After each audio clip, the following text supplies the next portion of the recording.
Hello students, welcome to science institute. देखो भाई, हमने स्टार्ट की थी सेकंड ऑर्डर की अभिक्रिया द्वितीय कोटि की रिएक्शन। इसमें हमने क्या क्या पढ़ लिया भाई, ये मैंने बताई थी आप लोगों को कि ये दो प्रकार की होती है।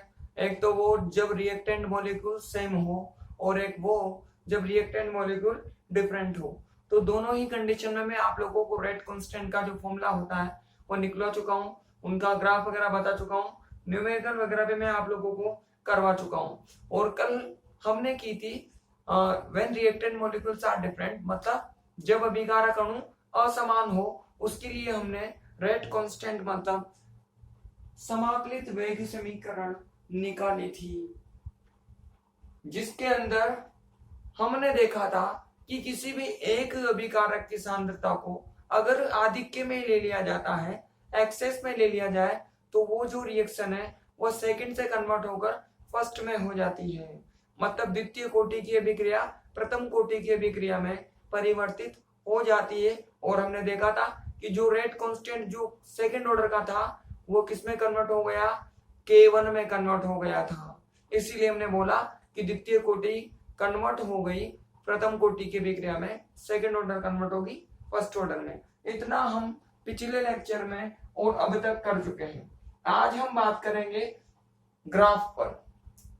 ये ग्राफ वही है जो हमने रेट कांस्टेंट का जो फॉर्मूला निकाला था, जो समाकलित वेग समीकरण निकाली थी, उसी का हम आज ग्राफ ड्रॉ करेंगे भाई। तो उसी के अंदर है भाई ये टॉपिक, लिख लेना। आज बात करेंगे ग्राफ पर। बताओ रेट कांस्टेंट का फॉर्मूला क्या होता है? वी नो दैट, क्या जानते हैं भाई हमने कल रेट कांस्टेंट निकाला था। रेट कांस्टेंट हमने K2 डेज निकाला था कल। कितना निकाला था भाई?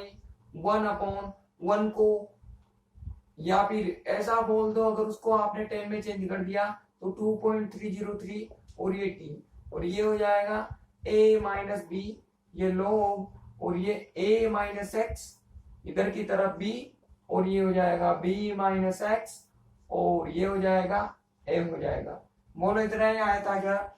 ऐसा ही निकाला था हमने रेट कांस्टेंट कल सोल्व करके। अब इसको हमें थोड़ा सा रीअरेंज करना है, मतलब कंसंट्रेशन की टर्म को और टाइम की टर्म को डिफरेंशिएट करना है, अलग अलग करना है। तो देखो भाई, जो जो सांद्रता के पद है उनको एक तरफ रख लो। तो देखो, इसको छोड़कर, इस लॉग वाली वैल्यू को छोड़कर इन सबको मैंने इधर की तरफ भेज दिया। तो इसको मैं थोड़ा सा इस तरह से लिख रहा हूं, ध्यान से देखना भाई। इतना ही आएगा क्या? और ये क्या हो गया, देखना ध्यान से। ये K2 तो पहले से ही था उधर की तरफ, इसके साथ कौन आ गया भाई? A minus B. फिर इसके बाद में इधर की तरफ कौन आ गया भाई? मल्टीप्लाई में कौन चला गया? ये T चला गया, और नीचे की तरफ क्या हो जाएगा? 2.303। बोलो आएगा कि नहीं आएगा? अरे आएगा कि नहीं आएगा? आ गया। इस तरह से आप क्या खींच लोगे? ग्राफ खींच लोगे। अब देखो ध्यान से, K2 भी कांस्टेंट, 2.303 भी कांस्टेंट, और मैंने कल ही एक्सप्लेन किया है कि A भी कांस्टेंट, B भी कांस्टेंट। दोनों को माइनस करोगे तो एक नया कांस्टेंट जनरेट होगा। मतलब इसको ओवरऑल क्या माना जा सकता है? कांस्टेंट माना जा सकता है। तो ये जो पूरी टर्म है, ये जो नजर आ रही है हमें, ये कांस्टेंट की तरह बिहेव करेगी, और ये पूरा का पूरा कंसंट्रेशन की टर्म ये बन जाएगा कांस्टेंट, और ये बन जाएगी टाइम की टर्म। इसकी जो तुलना है वो आपको किसके साथ करनी है? y बराबर mx प्लस c के साथ में इसकी तुलना कर दो। ऑन कंपेयरिंग, इसको आपको कंपेयर कर देना है किसके साथ में? y बराबर mx प्लस c के साथ में इसका कंपेयर कर दो। अगर आप कंपेयर करोगे तो ध्यान से देखो, y की जगह तो ये आया, x को रिप्लेस किया है t ने, और c यहां पर मैं प्लस में 0 लगा सकता हूं, मतलब c की जगह क्या आएगा? 0 आएगा। मतलब इसके अंदर जो अंतःखंड है वो 0 है, इंटरसेक्ट 0 है, और जो m है वो हमें इतना मान मिलेगा, और इसकी स्लोप कैसी हो गई? पॉजिटिव होगी। तो इसका ग्राफ कैसा आएगा भाई? ये तो हो गया हमारा y एक्सिस, y पर कौन नजर आया, जो भी नजर आ रहा है उसकी वैल्यू इधर की तरफ आएगी। ये हो जाएगा b माइनस एक्स और ये हो जाएगा, ये हो गया y और इधर की तरफ क्या होगा भाई, टाइम। ग्राफ खींचोगे तो कहां से जाएगा, ये मूल बिंदु से मतलब ओरिजिन से ग्राफ जाएगा। इस तरह का आपको क्या मिलेगा, ग्राफ मिलेगा। अगर आपको K2 की वैल्यू चाहिए, K2 डेज की वैल्यू चाहिए, तो आपको क्या खींचनी है, ये जो मतलब इसकी आपको निकाल लेनी है स्लोप। स्लोप निकालने का तरीका क्या है, dy अपॉन dx। तो ये लो भाई इसकी स्लोप आ गई, ये हो जाएगा dy और ये हो जाएगा dx। किसके इक्वल होगा भाई, ये स्लोप है, m से रिप्रेजेंट करते हैं इसको, किसके इक्वल हो जाएगी, K2 a माइनस बी और ये 2.303। यहां से स्लोप को कैलकुलेट कर ले तो इसको सोल्व करके हम इस K2 डेज की वैल्यू फाइंड आउट कर सकते हैं, वेग स्थिरांक का मान निकाल सकते हैं इस ग्राफ की ढाल ज्ञात करके, स्लोप कैलकुलेट करके। ठीक, कर लो भाई फटाफट से, जल्दी कर लो।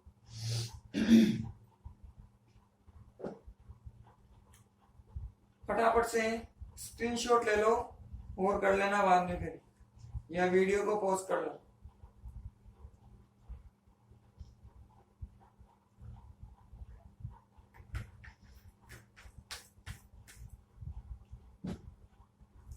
कर लिया होगा आप लोगों ने। आगे बढ़ते हैं भाई, इस ग्राफ के नीचे लिखो उपरोक्त ग्राफ की ढाल ज्ञात करके, उपरोक्त ग्राफ की ढाल ज्ञात करके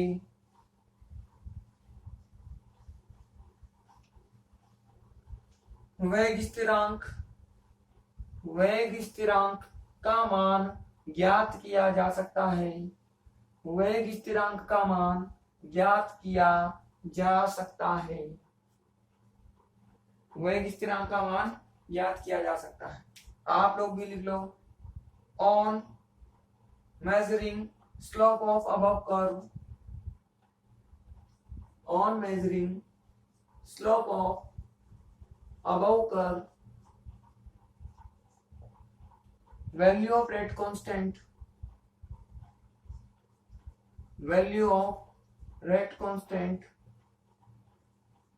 can be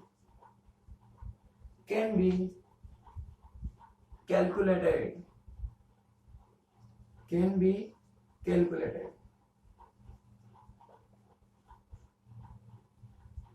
अगला टॉपिक लिखो। अब हम बात करेंगे भाई इसके उदाहरणों पर बात करेंगे। सब कुछ कर चुके हैं हम, अब बारी किसकी है, लास्ट में एग्जाम्पल्स की बारी है। सबसे पहला एग्जाम्पल है हमारा साबुनीकरण।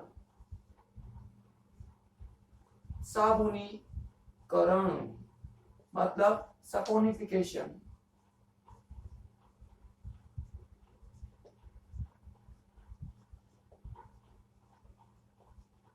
तो हमें साबुनीकरण करवाना है, सपोनिफिकेशन करवाना है।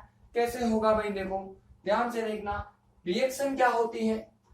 देखो नाम से ही क्लियर हो रहा है कि साबुनीकरण है, मतलब इस रिएक्शन में साबुन का निर्माण होगा, सोप का फॉर्मेशन होगा। कैसे होगा, ये मैंने कोई भी एस्टर ले लिया, अब एस्टर तो जानते हो आप, ये मैंने कोई भी एस्टर ले लिया, इसकी आपको क्रिया करवानी है किसी बेस से, किसी एस्टर की किसी बेस के साथ में रिएक्शन करवा दोगे तो यहां से एक तो बनेगा सोल्ट, क्या क्या बनेगा भाई, ये इतना पार्ट और इधर का इतना पार्ट।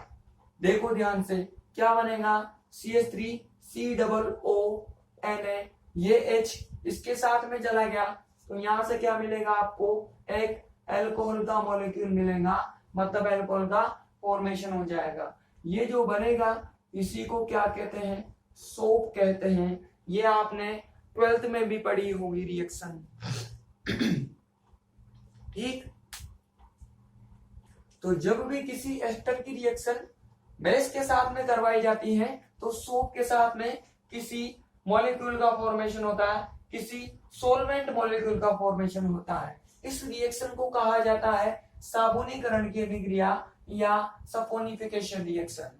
ठीक, इसको ऐसा क्यों कहा, क्योंकि इस रिएक्शन में सोप का फॉर्मेशन होता है, साबुन का निर्माण होता है।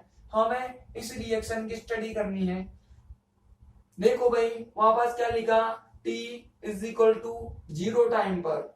अब देखो दो प्रकार की अभिक्रियाएं पढ़ी है हमने, दो कंडीशंस पढ़ी है। एक कंडीशन तो हो जब रिएक्टेंट की कंसंट्रेशन सेम हो, मतलब रिएक्टेंट सेम हो, पहला भी A हो तो सेकंड वाला भी है। और दूसरी कंडीशन क्या पढ़ी है मैंने, मतलब क्या पढ़ाई है कि पहला A टाइप का हो तो सेकंड B टाइप का होगा। तो हम इसमें मान के चलेंगे कि ये दोनों कौन सी टाइप के हैं, A टाइप के हैं। अब आप बोलोगे यहाँ पर देखने से तो बिल्कुल भी नहीं लग रहा, ये अलग है ये अलग है, मतलब इसे कौन से टाइप की होना चाहिए, इस टाइप की होना चाहिए। लेकिन देखो कर क्या रहे हैं, ये मॉलिक्यूल अलग है ये मॉलिक्यूल अलग है, लेकिन मैंने दोनों की कंसंट्रेशन सेम ले ली। इसकी कंसंट्रेशन भी मैंने A ले ली और इसकी कंसंट्रेशन भी मैंने A ले ली। बोलो ऐसा पॉसिबल है कि नहीं है, अरे पॉसिबल है कि नहीं है।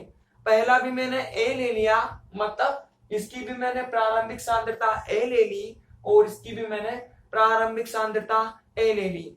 अब ये पॉसिबल है, जितना मैंने इसको लिया, मतलब अगर 10 मोल इसको लिया हो तो 10 मोल इसी को ले लिया, 15 ये हो तो 15 ये हो, 20 ये हो और 20 ये हो, ऐसा तो पॉसिबल है। तो मैंने दोनों की अमाउंट को सेम कर लिया, सांद्रता को सेम कर लिया, कंसंट्रेशन को इक्वल कर लिया, क्योंकि मैं इस रिएक्शन के अकॉर्डिंग जाना चाहता था।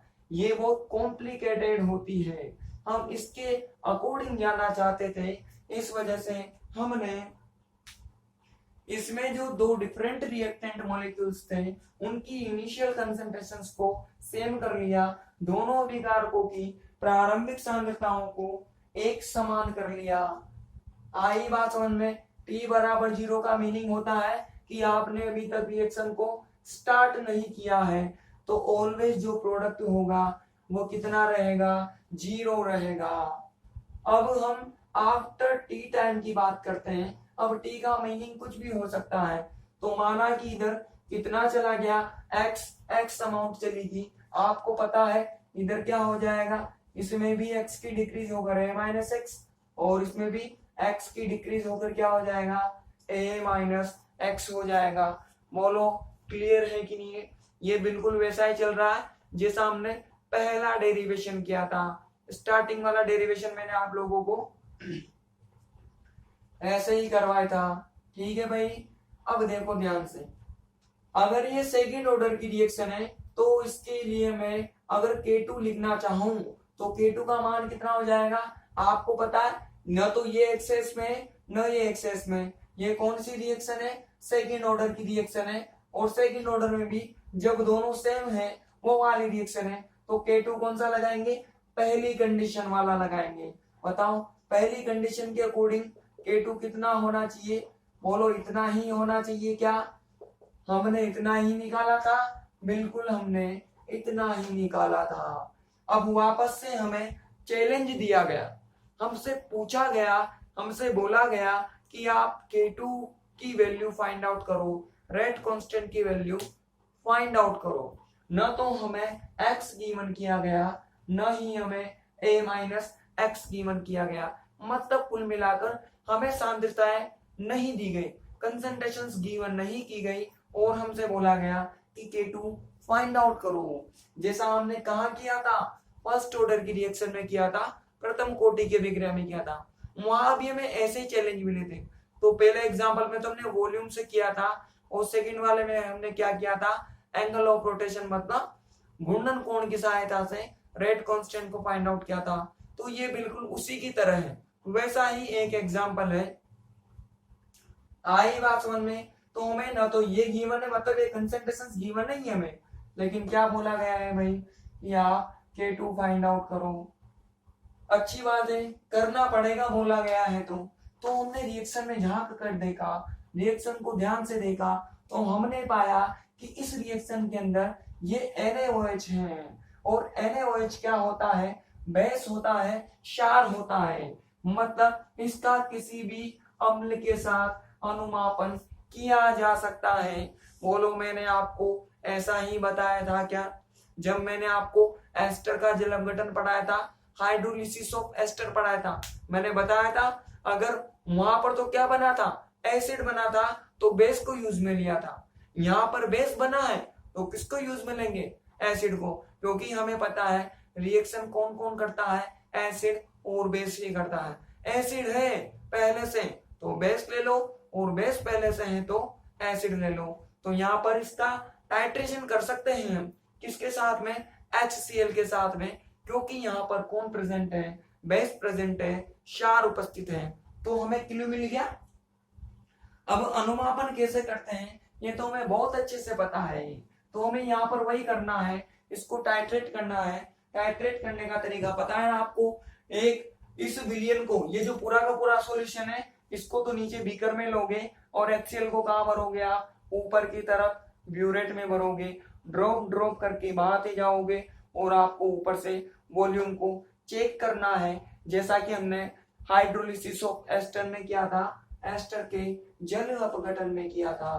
शुरू करते हैं देरी किस बात की, तो हमें इसका अनुमापन करना है HCl के साथ में। करना क्या है, वापस से बीकर लिया, इसमें हमने एस्टर भी मिला लिया और NaOH भी मिला लिया। मिला लिया कि नहीं मिला लिया, मिला लिया। और हमें इसका अनुमापन करना है टाइम टाइम पर, किसके साथ में, HCl के साथ में। अब वहां पर पता है ना आपको, अशुद्धियां आती थी, इम्प्योरिटीज आती थी। जरा यहाँ पर इम्प्योरिटीज को चेक कर लेते हैं, क्या वो हमारे पास प्रेजेंट है क्या। देखो भाई, इसमें ना तो एसिडिक प्रॉपर्टी ना बेसिक प्रॉपर्टी, ये तो लवण होता है, सोल्ट है, तो इसमें भी नेग्लेक्ट कर सकते हैं। और ये क्या होता है, एक एसिड होता है, एसिड। जब हम एसिड डालेंगे तो क्या एसिड किसी एसिड से रिएक्शन करेगा क्या, ऐसा नहीं है, कभी भी एसिड एसिड से रिएक्शन नहीं करता है। एसिड किससे रिएक्शन करेगा, बेस से रिएक्शन करेगा। तो मतलब ये जो HCl है वो कुल मिलाकर जो HCl है वो सिर्फ किससे रिएक्शन करेगा, NaOH से रिएक्शन करेगा। तो इस एग्जांपल में खास बात है क्या, कि इसमें इंप्योरिटीज है ही नहीं, या फिर ऐसा बोल सकते हैं कि इंप्योरिटीज को हमने बिल्कुल ही नेग्लेक्ट कर दिया, नगण्य मान लिया, ऐसा भी बोल सकते हैं।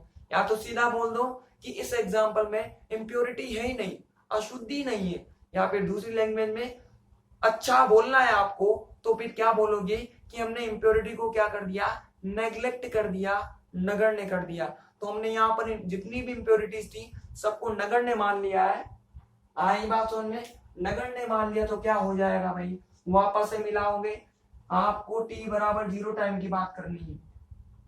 जैसे ही मिलाया, मैंने इसके अंदर से 10 ml सॉल्यूशन निकाला और उसको टाइट्रेट किया HCl के साथ में। HCl का कोई ना कोई वॉल्यूम लगा होगा, माना कि उसको क्या बोला, V0 बोल दिया V0। फिर रिएक्शन को होने दो और आफ्टर टी टाइम फिर से इसमें से 10 ml को मैंने बाहर निकाला, उसको भी मैंने टाइट्रेट किया। टाइट्रेट करने से टी टाइम पर जो वॉल्यूम लगा उसको मैंने VT बोल दिया। और लास्ट में जब रिएक्शन पूरी तरह से कंप्लीट हो जाए, संपन्न हो जाए, तो फिर से मैंने इसके अंदर से 10 ml सॉल्यूशन बाहर निकाला और उसको भी HCl के साथ में टाइट्रेट किया, अनुमापित किया। तो फिर से वॉल्यूम लगेगा, माना कि वो कितना हो, V इंफिनिटी हो, V अनंत हो। बोलो हमने पहले ऐसा ही किया था क्या, बिल्कुल हमने ऐसे ही वॉल्यूम माने थे और इन्हीं टाइम पर हमने अलग अलग 10 ml निकाल कर उसको कैलकुलेट किया था। आई बात समझ में, अच्छी बात है भाई। अब देखो इसका रिलेशन निकालना है, हमें पता है अगर K2 चाहिए तो इन कंसंट्रेशंस का इस वॉल्यूम के साथ में हमें रिलेशन निकालना पड़ेगा, संबंध निकालना पड़ेगा। चलो वो भी निकाल लेते हैं। अब ये भी मैंने बताया, इस एग्जांपल में हमने इंप्योरिटीज को नेग्लेक्ट कर दिया है। तो देखो भाई, पहले यहाँ पर इनका रिलेशन पता लगा लेते हैं कि कौन बिगर है कौन स्मॉलर है। तो स्टार्टिंग में t बराबर 0 की बात करता हूं, तो बताओ ये एक रिएक्टेंट है और आप जानते हो जब रिएक्शन स्टार्ट होती है या रिएक्शन के स्टार्ट में कोई भी रिएक्टेंट उसकी मैक्सिमम अमाउंट में होता है, अधिकतम सांद्रता के साथ होता है। जब NaOH मैक्सिमम था तो यहाँ से इसको न्यूट्रल करने के लिए इसको उदासीन करने के लिए जो HCl लगेगा वो भी क्या लगेगा, मैक्सिमम लगेगा। भाई ज्यादा अमाउंट से ज्यादा अमाउंट क्रिया करेगी और कम अमाउंट होगी तो हमें रिएक्शन के लिए कम अमाउंट लगेगी। तो हमने देखा कि ये एक रिएक्टेंट है और रिएक्टेंट स्टार्टिंग में मैक्सिमम होता है, सर्वाधिक होता है। तो इससे रिएक्शन के लिए जो HCl की अमाउंट रिक्वायर्ड होगी वो भी क्या होगी, मैक्सिमम होगी। तो यहां से क्लियरली कह सकते हैं कि V0 सबसे ज्यादा, जैसे जैसे रिएक्शन होगी कंसंट्रेशन डिक्रीज होगी तो HCl का वॉल्यूम भी डिक्रीज होगा, इससे स्मॉलर कौन होगा, VT होगा। और सबसे लास्ट में ये ऑलमोस्ट कितना हो जाएगा, 0 हो जाएगा। तो बताओ जो V इंफिनिटी है वो सबसे मिनिमम हो जाएगा। तो मैं रिलेशन भी पता लग गया, सबसे बिगर कौन है, V0, फिर स्मॉलर है VT, फिर है V इंफिनिटी। आगे बात समझ में, ये रिलेशन पता लग गया। अब देखो क्या करते हैं हम, अब रिलेशन निकालते हैं। अब V0 देखते हैं किसके डायरेक्टली प्रोपोर्शनल, इंप्योरिटीज तो है नहीं इसके अंदर। तो देखो T बराबर 0 पर इस NaOH की जो कंसेंट्रेशन है वह कितनी है, A है। मतलब जो V0 होगा वो डायरेक्टली प्रोपोर्शनल होगा किसके, A के। अगर T टाइम की बात करें तो उसकी T टाइम पर कंसेंट्रेशन कितनी होगी, A माइनस एक्स होगी। तो जो VT होगा वो VT डायरेक्टली प्रोपोर्शनल होगा A माइनस एक्स के। बोलो होगा कि नहीं होगा, होगा। हमारा काम तो इन दोनों रिलेशन से ही हो जाएगा, क्योंकि हमें क्या चाहिए, एक तो हमें A चाहिए था, ये आ गया, A माइनस एक्स चाहिए, वो भी आ गया, और x चाहिए तो इनको क्या कर दो, माइनस कर देंगे, इसमें से इसको माइनस कर देंगे तो हमारा काम हो जाएगा। बोलो आपको इतना समझ में आया क्या? हमने कुछ नहीं किया, पहले एग्जाम्पल की तरह हमने एक सॉल्यूशन बनाया, उसको हमने टाइट्रेट किया HCl के साथ में अलग अलग टाइम पर। इस एग्जाम्पल में हमने इम्प्योरिटीज को नेग्लेक्ट कर दिया है, नगण्य मान लिया है। तो अलग अलग टाइम पर हमने टाइट्रेट किया तो उसके वॉल्यूम इतने लगे। ये स्टार्टिंग में मैक्सिमम था तो HCl भी मैक्सिमम होगा, धीरे धीरे करके डिक्रीज होगा तो इसकी अमाउंट भी धीरे धीरे करके डिक्रीज हो जाएगी, स्लोली स्लोली डिक्रीज हो जाएगी। फिर देखा हमने T बराबर 0 पर ये कितना है, A है, तो V0 directly proportional to A। T time पर ये कितना हो गया, A माइनस एक्स हो गया, तो ये कितना हो जाएगा, A माइनस एक्स। तो भाई रिलेशन मिल गया हमें, क्या क्या मिला भाई, V समानुपाती A इक्वेशन नंबर 2 एंड VT directly proportional to A minus X equation number 3। ठीक है, आगे देखो, फ्रॉम इक्वेशन 2 एंड 3, 2 एंड 3 से क्या हो जाएगा भाई, इसमें से हमें x की वैल्यू चाहिए, दोनों तो मिल गए, x भी चाहिए हमें, तो इसमें से इसको माइनस कर देंगे तो हमारा काम हो जाएगा। ठीक है ना, ये a और ये a माइनस एक्स, ये a से a कैंसिल, माइनस माइनस क्या हो जाएगा भाई, प्लस हो जाएगा। तो हमें x भी मिल गया। सारी वैल्यूज जब हमें मिल गई तो फिर देरी किस बात की है, इन्हें कहाँ रख दोगे आप, इक्वेशन नंबर 1 में रख दोगे। From 1 2 3 and 4। आगे बात समझ में कर दो भाई, क्या वैल्यू हो जाएगी, K2 is equal to x कितना है, V0 minus VT, V0 minus VT upon में T तो सेम टू सेम आएगा, A कितना है भाई, V0 इधर की तरफ, A माइनस एक्स कितना है, VT है। सारी वैल्यूज पुट कर दोगे आप तो आपको K2 की वैल्यू फाइंड आउट होगी कि नहीं होगी।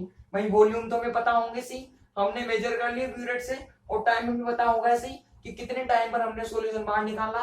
तो सारी चीजें हैं हमारे पास, तो आसानी से K2 आएगा कि नहीं आएगा, आ जाएगा।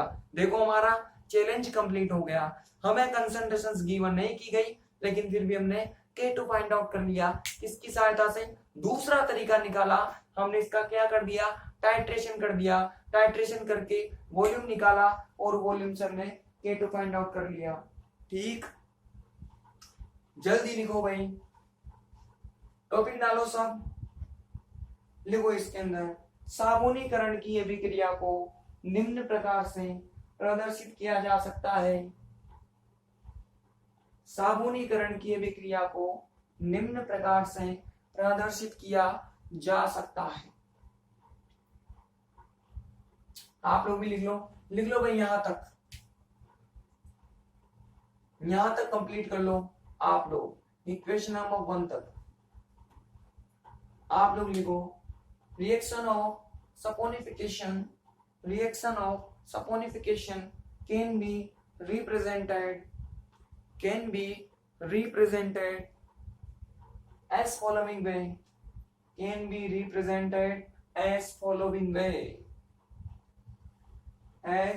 following way, आप लोग भी इक्वेशन नंबर 1 तक कर लो। वीडियो पॉज करके कर लेना भाई। इक्वेशन नंबर 1 के नीचे लिखो, K2 का मान ज्ञात करने के लिए K2 का मान ज्ञात करने के लिए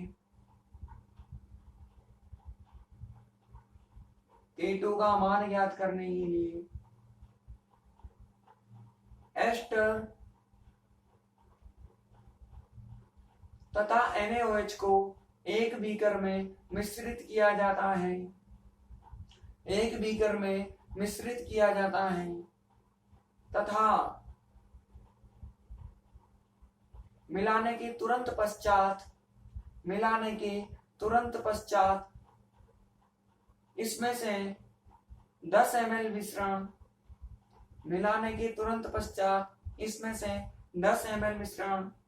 बाहर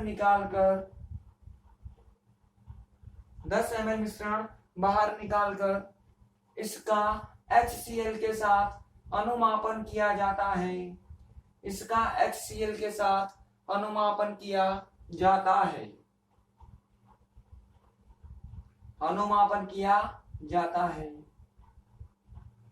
इस अनुमापन में HCl का लगा आयतन V0 है।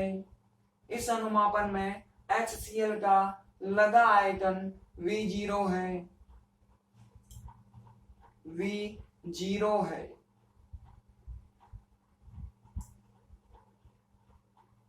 अगली लाइन से लिखो, अब अभिक्रिया के कुछ समय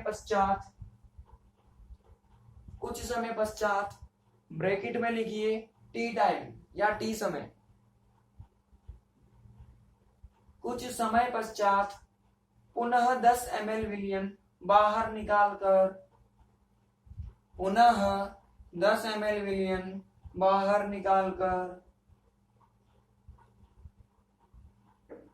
इसे HCl के साथ अनुमापित किया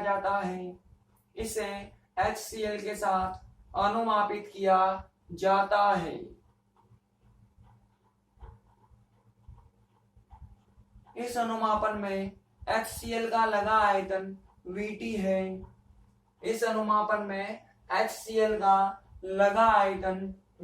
है।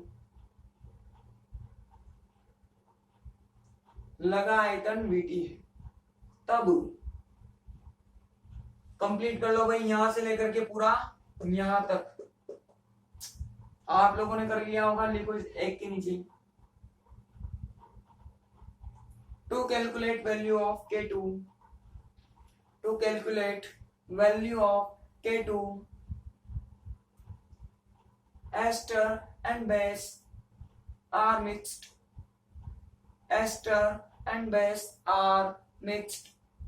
into a beaker.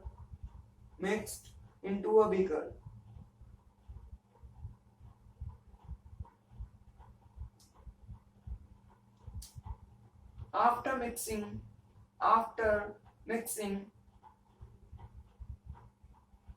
10 ml of solution is taken out.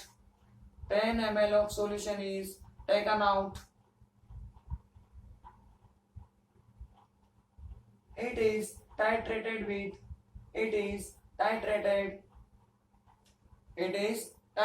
with HCl. Suppose consumed volume of HCl is V0. consumed volume of HCl is V0.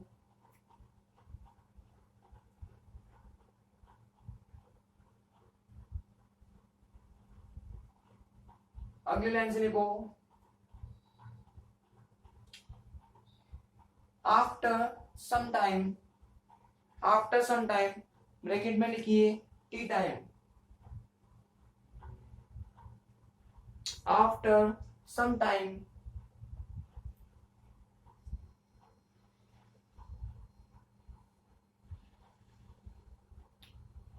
once again 10 ml of solution is taken out. Once again 10 ml of solution is taken out.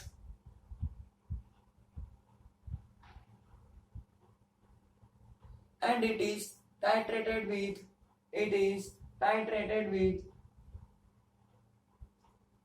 HCl.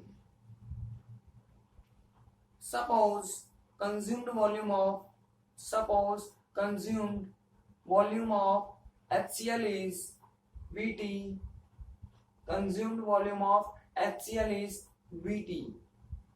Then complete कर लो भाई, यहां से लेकर के यहां तक, faster जल्दी करो भाई, स्क्रीनशॉट ले लो या वीडियो पॉज कर लो, कर लेना। इसके नीचे लिखो उपरोक्त समीकरण की सहायता से K2 का मान ज्ञात किया जा सकता है। उपरोक्त समीकरण की सहायता से K2 का मान ज्ञात किया जा सकता है। K2 का मान ज्ञात किया जा सकता है। आप लोग भी लिख लो भाई, बाय अबव इक्वेशन, बाय इसके नीचे, by above equation value of K2 can be calculated. By above equation value of K2 can be calculated. Value of K2 can be calculated. हो गया डन। ये हो गया हमारा पहला एग्जांपल। अगर आपके क्वेश्चन आता है 5 मार्क्स में तो आपको यही एग्जांपल करना है। अब सारे एग्जाम्पल हमारे छोटे छोटे एग्जाम्पल है। Example number second sorry, acetaldehyde का लिखिए, एसिटाल्डिहाइड का तापीय अपघटन,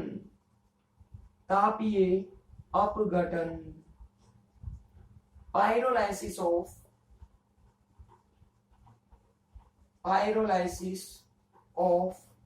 एसिटाल्डिहाइड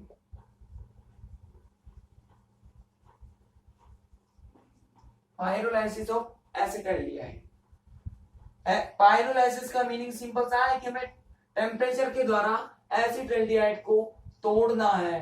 एसिटाल्डिहाइड का फॉर्मूला क्या होता है सब जानते हैं, बोलो इतना ही होता है क्या? इसके मैंने कितने मॉलिक्यूल ले लिए? 2 मॉलिक्यूल, क्योंकि हम जानते हैं रिएक्शन कौन से ऑर्डर की है, सेकेंड ऑर्डर की है। तो होगा क्या भाई, यहाँ से ये 3 CH3 मतलब ये CH3, इसके साथ में मैंने एक H दे दिया, तो बोलो 3 हाइड्रोजन तो ऑलरेडी थे, एक हाइड्रोजन और आ गया, तो क्या बन गया CH4। आगे 2 है तो कितने CH4 बनेंगे? 2 CH4 बनेंगे। यहां से ये कार्बन और ये ऑक्सीजन, बोलो क्या बन गया? Carbon monoxide. 2 मॉलिक्यूल है तो बनेंगे भी कितने? 2 बनेंगे। बोलो पाइरोलाइसिस हो गया कि नहीं हो गया? अरे पाइरोलाइसिस हो गया कि नहीं हो गया? हमने इसको ताप के द्वारा तोड़ दिया, किसके अंदर? CH4 के अंदर और कार्बन मोनोऑक्साइड के अंदर, इसको ब्रेक डाउन कर दिया। अगर इसका हम रेट देखें तो रेट क्या क्या हो जाएगा भाई?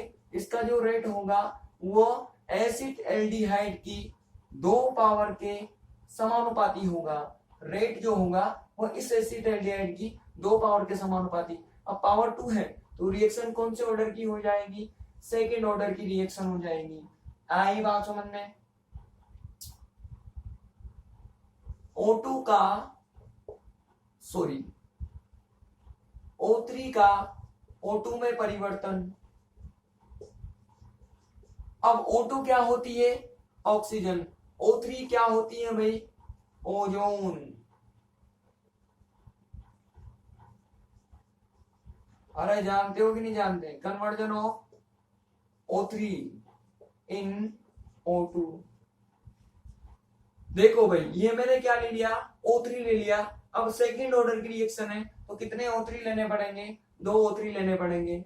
ये कन्वर्ट हो गया, O3 कन्वर्ट हो गया O2 में, मतलब जो 2O3 था वो क्या बन गया, 3O2 बन गया। ये एक द्वितीय कोटि की अभिक्रिया है, तो मैं इसका रेट लो कुछ इस प्रकार से लिख सकता हूँ, इसका जो रेट होगा वो O3 की 2 पावर के डायरेक्टली प्रोपोर्शनल होगा।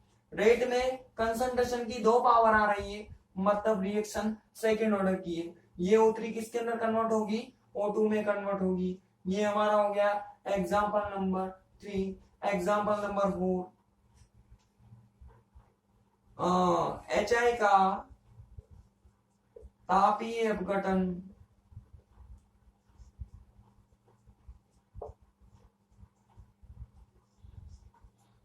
मतलब पायरोलाइसिस ऑफ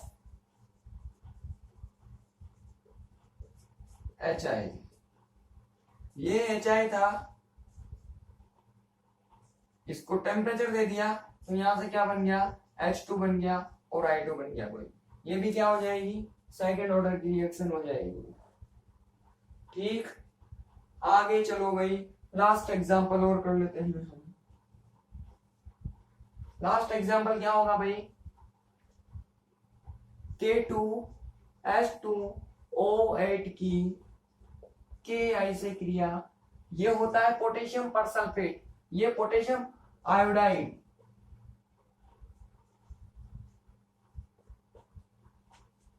रिएक्शन ऑफ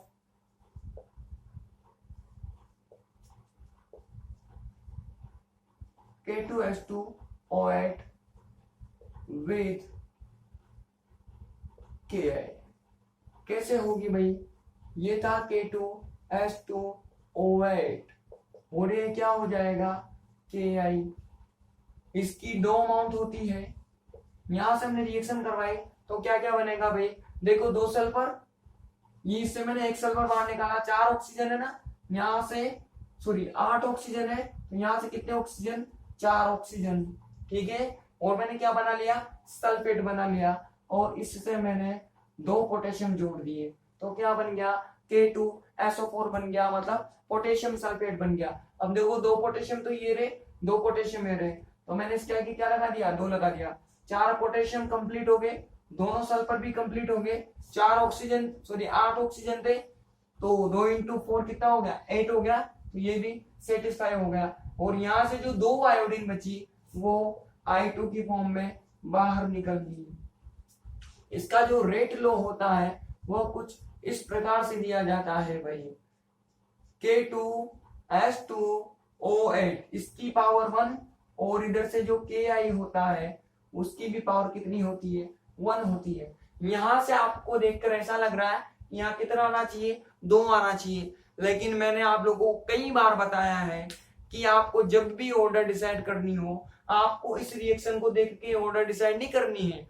कहां से करनी है, इस रेट लो को देखकर ऑर्डर डिसाइड करनी है। इसमें गिनो कि कंसंट्रेशन की कितनी पावर है, अगर वो जितनी पावर बताएगा उतनी ही उस रिएक्शन की कोटि निकल कर आएगी। तो इसका रेट लो कुछ इस प्रकार का होता है, इसकी पावर 1 और इसकी पावर 1 दोनों को ऐड कर दिया तो रिएक्शन होगी सेकेंड ऑर्डर की। अब इसको कैसे निकालते हैं, ये मैंने ज्ञात करने का तरीका आप लोगों को सिखा रखा है। कहाँ पे सिखाया था मैंने, जब आप लोगों को मैंने ऑर्डर पढ़ाई थी। जो बच्चा नया हो वो ऑर्डर वाला लेक्चर देख लेना, आपको ये समझ में आ जाएगा भाई कि इसको किस तरह से बनाते हैं। ये मैं पूरा का पूरा समझा चुका हूं वहां पे। तो इसका रेट लो ऐसा आया, 2 पावर है, तो ये भी कौन से ऑर्डर की रिएक्शन हो जाएगी, सेकेंड ऑर्डर की रिएक्शन हो जाएगी। इसी के साथ हमारी सेकंड ऑर्डर की रिएक्शन कंप्लीट। ये सारे एग्जांपल हो गए, इनको भाई आप लोग कॉपी कर लेना। कल हम मिलते हैं नए टॉपिक के साथ में। आई बात समझ में, इस लेक्चर में जो भी दिक्कत हो मुझे कमेंट कर देना, और इसका स्क्रीनशॉट ले लो भाई, कर लेना फिर।